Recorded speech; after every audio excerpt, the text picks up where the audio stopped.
The Year with the Bang. So ito po yung interview ni Ted Filon kay Barbers patungkol di umano sa mga nagreklamo daw sa kanilang tanggapan na mga biktima daw ng fake news. Putang ina niyan. Dito pa lang nagsisinungaling na, umpisa pa lang nagsisinungaling na eh. Nung una, sinasabi niya na mayroong nagre-reklamo sa kanila. Pero dito sa interview na to, makikita mo na puro siya reklamo. May nagreklamo ba talaga sa inyo o kayo-kayo yung nagre-reklamo? Dahil sapul na sapul kayo sa mga content ng mga vloggers. Ginawa nyo yan eh. Barbers, wala naman paki sa'yo tao eh. Oo, walang paki sa'yo tao kahit na hindi ka na manalo, kahit mawala ka sa mundo, mag-migrate ka sa ibang bansa, walang paki sa'yo tao. Hindi ka naman importante, hindi ka ginawang DILG Secretary ni Bongbong Marcos eh, sa kabila ng pagpapasikat mo eh. Napalagay ko kung buhay ang tatay mo, baka nagalit, baka kinonyatan ka nun eh. Napakagaling ng tatay mo. Noong panahon, tandang-tanda ko pa yan. Napakahusay na pinuno ng tatay mo. Tapos ito lang ginagawa mo? Dahil lang, sapul na sapul kayo doon sa mga batikos ng mga influencers. Hindi ba sabi mo, nung isang interview mo, to all the vloggers, galingan nyo pa. Ginalingan pa namin. Nung ginalingan namin, nung sinita namin kayo, tatawagin nyo biglang narco-vloggers, pogo-vloggers. Alam nyo ibig sabihin ng narco-vloggers? Ibig sabihin, punupunduhan tayo ng mga drug lords. Na yung mga vloggers na bumabatikos sa kanila, pinupondohan daw ng mga drug lords. Yung mga vloggers na bumabatikos sa Quadcom, pinupondohan daw ng pogo. Putang ina, kailangan patunayan mo na meron talagang pogo vloggers at saka narco vloggers. Oo. So ngayon, ang unang-unang gagawin nito, sisilipin kung saan nanggagaling yung mga kinikita ng mga vloggers. Kasi importante sa kanya yun, yung kinikita ng mga vloggers. Tayo na, wag mong isipin yung kinikita ng vloggers, pinaghihirapan ng vlogger yan. Ang isipin mo kung paano mo itatago yung mga kinikita ninyo. Dahil sigurado ko mas malaki yung kinikita ninyo kaysa sa kinikita ng mga vloggers. Meron po tayong batas. Merong libel sa Pilipinas. Although dinidecriminalize na yan, pero meron po tayong libel. Marami na pong mga batas in place. Kung sa tingin mo, ikaw, bilang isang pribadong tao, siniraan ka ng isang tao, pwede mo siyang idemanda. Ang problema kasi, iba ang sitwasyon kapag ikaw ay halal ng taong bayan. Kasi kapag halal ka ng taong bayan, you are subject to scrutiny, either criticism or constructive criticism. You are, kumbaga nakabukas ka dyan, open ka dyan. Why? Because you promise to be the voice. Nangako ka na maging boses ng mga constituents mo. Therefore, if you are serving as a voice, representative ng nire-rep ng constituents mo, then you should listen to your constituents. Yung constituents mo po, sinasabi ayaw nila yung ginagawa mo. Instead of tawagin mo silang criticisms, instead of tawagin mo silang ganun kung ano-anong itawag mo sa kanila, why not you address yung kanilang sentimiento, sir? If they say, I didn't like the way you investigate sa Quadcom, si PRRD ang galing-galing ng war on drugs niya, naubos ang droga sa amin. Tapos pinagtatanggol mo pa yung war on drugs na noon. Bakit ngayon hindi na? Yun sir ang dapat na sinasagot mo. Hindi yung kapag hindi pabor sa'yo, fake news na yun. Kapag sinita ka, slander na yun. Pwede po kayong murahin. Pwede nyo nga rin kaming murahin. Magmurahan tayo. Pero yung mag-iimbestiga ka dahil negatibo yung mga umiikot-ikot na statement sa social media, isipin nyo muna bakit negatibo. Baka negatibo kasi yung ginagawa ninyo. Baka palpak po kasi yung ginagawa ninyo, kaya negatibo yung comment ng mga tao sa inyo. Tingnan nyo dito sa comment section. Congressman Barbers. Tingnan nyo yung comment section. Tinuturuan ba namin sila na mag-comment na ganyan? Besides, mas marami pong views yung nagtatanggol sa'yo. Alam mo kung bakit maraming views yung nagtatanggol sa'yo? Kaya ka nga nandiyan dyan sa side na yan. Bukod sa baka kumikita na kayo dyan sa side na yan, marami pang nagtatanggol sa inyo ng mga zombie. Marami pang nagtatanggol sa iyo ng mga loyalista. Marami nagtatanggol sa iyo ng mga dilawan tae. Kasi nga galit na galit yan sa mga Duterte. At para makuha mo yung simpatsya ng dilaw at ng pula ngayon, magalit ka sa Duterte. Yan nga style eh.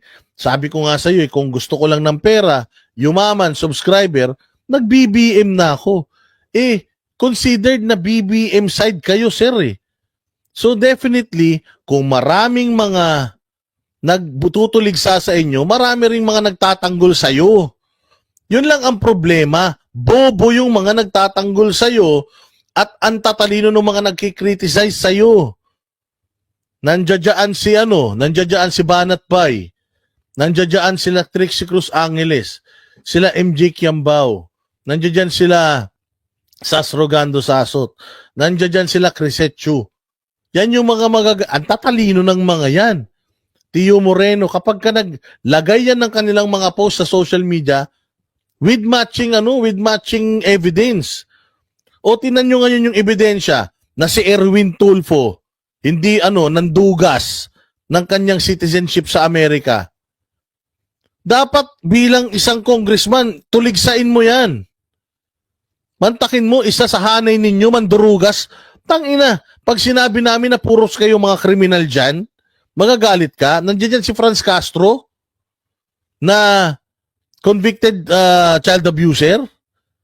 Nandiyan yung Paduano na sinasabi na ng mga dati niyang kasamahan sa kaliwa na mamamatay tao. Nandiyan si Sino pa ba yung mga may mga kaso dyan? May mga kaso sa ombudsman, nandiyan. Ayaw nyo na kinikriticize kayo, ayaw nyo na ginajudge kayo, pero grabe kayo makapang-judge. Anong tawag mo sa mga vloggers na hindi umaayon sa'yo? Narco-vloggers? Narco? So yung mga vloggers na yun, so halimbawa, si Banat Bay, nagsabi na hindi siya masaya sa'yo, binabayaran na kagad si Banat Bay ng ng mga drug lords. Putang ina, galit nga kami sa drug lord eh. Meron nga balita yung kapatid mo involved sa drugs eh. Tapos tatawagin mo yung mga vloggers, narco-vloggers. Mahiya ka sa sarili mo, sir. Pogo vloggers, binabayaran ng Pogo. Sino ba sa mga vlogger nagtatanggol sa Pogo? Di ba? Walang due talaga, sabi ko nga baluktot ang pananaw neto ni Barbers pagdating dito sa pagpapahayag ng malayang pagpapahayag, freedom of expression. Sabi niya, hindi daw yan absolute. Siguro, kung private na tao ka, hindi. Government official ka. You are considered as worker for the people. Nagtatrabaho ka para sa mga Pilipino. Nagtatrabaho ka para sa mga sino bang amo mo? Ang amo mo Pilipino. So pag sinabi ng amo mo, I don't like your the way you're working, Address mo yun. Kung ako boss mo sa kumpanya, sinabi ko na ayoko nitong report mo, baguhin mo, magagalit ka sa akin, putangin na sisisanting kita. Replaceable kayo. Kayong mga politiko, kahit sino, pwedeng maging politiko. Barbers, dyan sa lugar mo, sa taga-saan ba to si Barbers? Surigao? Dyan sa Surigao, kung taga-Surigao ka, pwede kang palitan ng kahit sino dyan. Si Bongbong Marcos, kahit sino pwede siyang palitan. Si Mayor, kahit sino pwede siyang palitan. You are all replaceable. Hindi po kayo irreplaceable. Hindi kayo espesyal na hindi nagagana distrito nyo kung wala kayo. Hindi kayo espesyal na hindi nagagana ang Malacanang kung wala na si Bongbong. Kaya nga may eleksyon eh. Gumagana Pilipinas kahit palit-palitan kayo, ibig sabihin, hindi kayo importante. Pinapasweldo kayo ng tao. Gumagawa kayo ng batas para sa tao. Pag yung mga amo ninyo hindi gusto trabaho nyo, i-address nyo. Saan ka makakita? Hindi po kayo boss. Hindi po kayo hinalal dahil mga hari kayo sa Pilipinas. Hinalal kayo para makatulong kayo sa mga Pilipino. Hindi nga kayo nakakatulong. Nagagalit nga yung mga Pilipino. Ipapatawag mo dyan? I-address mo. Anong ayaw nyo sa akin? Dati, pinagtatanggol ko war on drugs ni PRD, ngayon hindi na. Tinatanong ko bakit? Wala kang masabi. O halimbawa, may sinasabi kang fake news. Yung kapatid mo na sinasabi nilang drug lord. Francisco Mendez, salamat kaayo, Mr. Chair, mabuhay ka. Halimbawa, sinasabi drug lord yung kapatid mo. Di pabulaanan mo. Kumuha ka ng mic. Magpa-interview ka sa mga media na kaibigan mo. Sabihin mo, hindi totoo yun. Yung sinasabing kumakalat na sasakyan ko yung nahuli, na dinadrive ng kapatid ko, na may nahuling kontrabando, hindi totoo yun. Ganunin mo. Sabihin mo, hindi totoo. Kung merong mga sinasabi sa'yo, sabi ng mga kumakalat ngayon sa social media na ganito daw, sorry kung yan ang yun nararamdaman nyo, pero ito po yung gusto kong ipaintindi sa inyo. Ganun! Hindi yung walang yan, magpapatawag kayo ng Senate inquiry. Para ano? Takutin yung mga vloggers na magpikit mata na lang sa mga pagkakamali ninyo? Mali yun, sir. Porket ba sir wala kaming franchise na pwede mong gamitin pang hostage para makontrol mo yung mga lalabas na mga content namin?